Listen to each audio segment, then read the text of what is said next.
Márcio Meirelles, você é artista plástico também. Como é que se deu a sua passagem para o teatro, né? Que é essa atividade onde você tem mais se destacado, né? Na verdade, seu nome, né, tem sido colocado mais na mídia a partir dessa sua faceta de diretor de teatro. Bom, na verdade é o seguinte, eu passei minha infância, minha adolescência, minha juventude, o início da juventude muito ligado e focado nas artes visuais. Tudo de alguma forma me levava ao teatro, mas eu fiz vestibular para arquitetura, passei, fiz 1 ano e meio e no primeiro ano foi formado um grupo. E aí comecei a fazer teatro e a gente fez 4 espetáculos. Só o primeiro foi apresentado, os outros foram censurados. Isso aí o teatro passou a ser para mim isso uma arma política, uma ferramenta política de falar coisas, de tentar mudar o mundo, de discutir as coisas, um trabalho coletivo, um trabalho colaborativo. E isso tinha mais a ver comigo, na verdade, do que as artes visuais, uma coisa mais solitária, mais pessoal, né? E como é que foi, então, quando você passou para o cargo político, quando você foi secretário de Cultura? A gente tem uma revolução no sentido de mudar de lugar mesmo, né? E você muda de lugar e começa a ver a sociedade de outro lado e começa a ver a função do Estado, que sempre foi discutida por mim como artista, a relação do Estado com as artes, a relação do Estado com a cultura. A ideia é que o Estado seja um fomentador, né?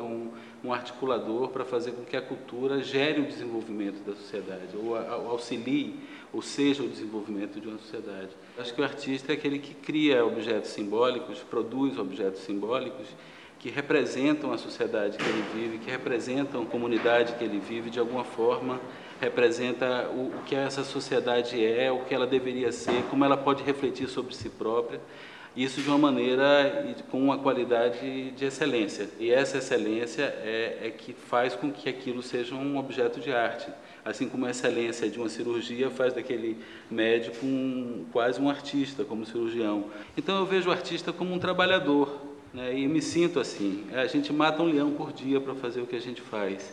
E a gente faz o que a gente faz para movimentar a sociedade, né? Para, ao mesmo tempo, encantar com a beleza, com obras que têm uma sensibilidade, que traduzem o imaginário da sociedade, ao mesmo tempo fazer com que a sociedade reflita sobre si própria, sobre os caminhos que tem tomado, sobre os caminhos para onde vai, né? E quanto mais excelência tem esse trabalho, mais profundamente atinge a alma e a sensibilidade do cidadão. E tem que pensar como cidadão, não pode pensar somente como artista, né?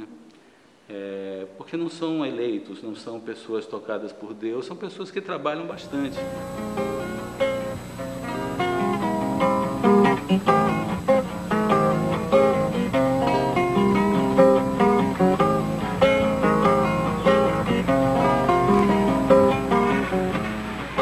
Remete tudo que a gente está buscando, né? A valorização da raça negra, das nossas origens mesmo.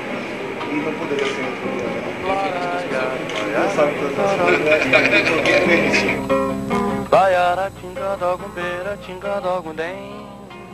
Qual foi o seu intuito ao organizar, criar o Bando de Teatro Olodum? Eu vinha de uma carreira, eu vinha de alguns anos de Avelães Avestruz, né?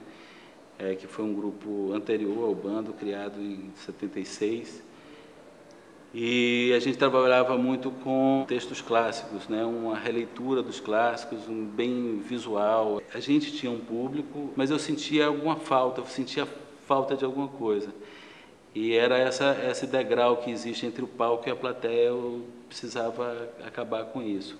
E percebia que assim, todas as tradições teatrais, todas as convenções teatrais, de alguma forma surgem da religião, né? O teatro kabuki, o no, vem do budismo, a tragédia grega vem dos rituais de Dionísio. E é impressionante ver como as culturas tradicionais africanas têm rituais riquíssimos em dramaturgia, em cena e tudo, e isso nunca se transformou em teatro. E eu me perguntava muito por quê. E aí a gente fez em 86, a gente fez um projeto de teatro que pensava isso, em como criar um teatro que tivesse um sotaque baiano, que falasse da gente de uma forma, com uma forma cênica baiana. E aí comecei a trabalhar nisso, aí a gente montou o Gregório de Matos de Guerras, E aí eu me aproximei muito de instituições ou de entidades, de personalidades desse universo da cultura negra. E, por outro lado, havia uma ausência de atores negros em cena muito grande. O Olodum saiu na frente e falou, vamos fazer junto. Quando chegaram os atores que queriam ser do bando, que queriam formar esse grupo, eram todos eles vindos de comunidades, de grupos amadores da periferia. E aí eu comecei a abrir mão de tudo que eu tinha feito antes, de todos os métodos que eu tinha usado para construir espetáculos, e comecei a ver como é que eles se representavam, como é que eles agiam, como é que eles interagiam, que material eles traziam, e comecei a sistematizar um método a partir desses vários métodos que surgiam ali, daquelas várias formas de expressar e representar, se expressar e representar o mundo. E aí isso passou a ser uma questão também muito mais política do que estética, porque quando a gente começava a se apresentar nos teatros, eu via claramente a discriminação, os maus tratos que os atores passavam, porque, enfim, não eram reconhecidos como atores, eram reconhecidos como negros, até que eles viam o espetáculo. Quando eles viam os espetáculos, aí mudava a relação. Um grande sucesso do bando é o Opaiô, né? Que se passa no Pelourinho. Queria que você me falasse se você considera que há um jeito de fazer o Pelourinho sair dessa marginalidade. Eu acho que o Pelourinho tem jeito, sim. Eu acho que, primeiro, é não tratar o Pelourinho como Pelourinho, tratar como Maciel. O Pelourinho é só o largo, e Pelourinho é o nome de um instrumento de suplício, né, de tortura, de punição.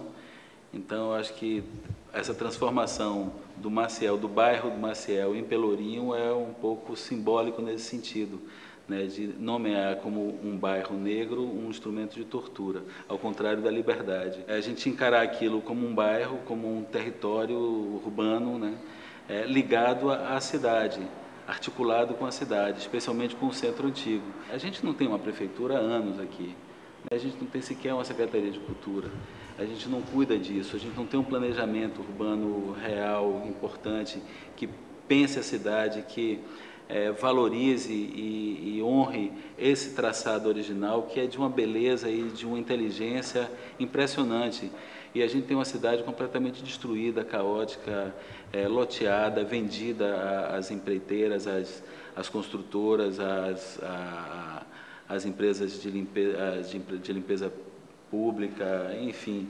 É um absurdo o que está acontecendo com essa cidade há alguns anos, quer dizer, há mais de 8 anos. Esse prefeito é só um caso, porque o problema não é o prefeito, o problema é quem coloca o prefeito onde ele está.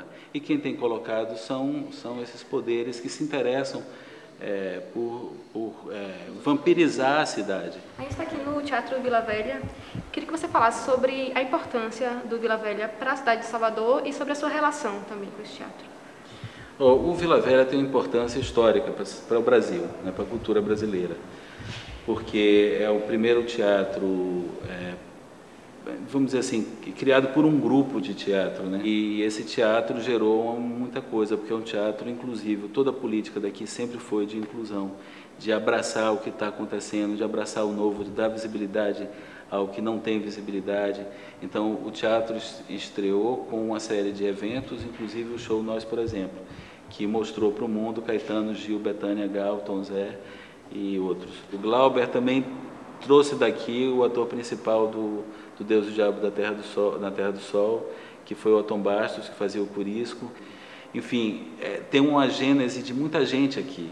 Né? Novos Baianos, o primeiro show deles foi feito aqui também, o Desembarque dos Bichos depois do Dilúvio. E agora a gente está dando uma virada, que é a criação do novo Vila Digital, que é uma plataforma onde essa base física que é o teatro vai se refletir. E estamos pensando e repensando esse mundo digital e como as artes cênicas dialogam com isso, e como incorporam na dramaturgia e na reflexão sobre o mundo isso que o mundo está usando para se comunicar. Para terminar, eu queria saber qual seria o grande aprendizado que você teve na sua vida, nesse seu percurso de artista, de homem político, enfim. Esse grande aprendizado ainda não se concluiu, né?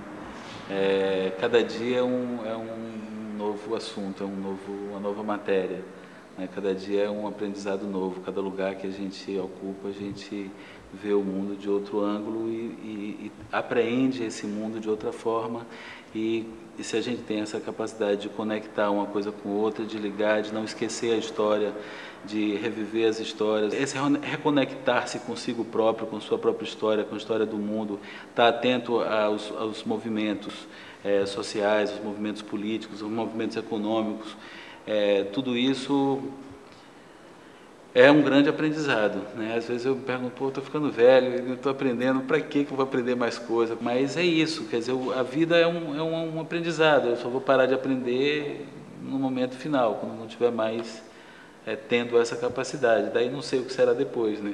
Pode ser que continue um outro aprendizado que a gente não sabe o que acontece. Vou mostrando como sou e vou sendo como posso, jogando meu corpo no mundo, andando por todos os cantos e pela lei natural dos encontros.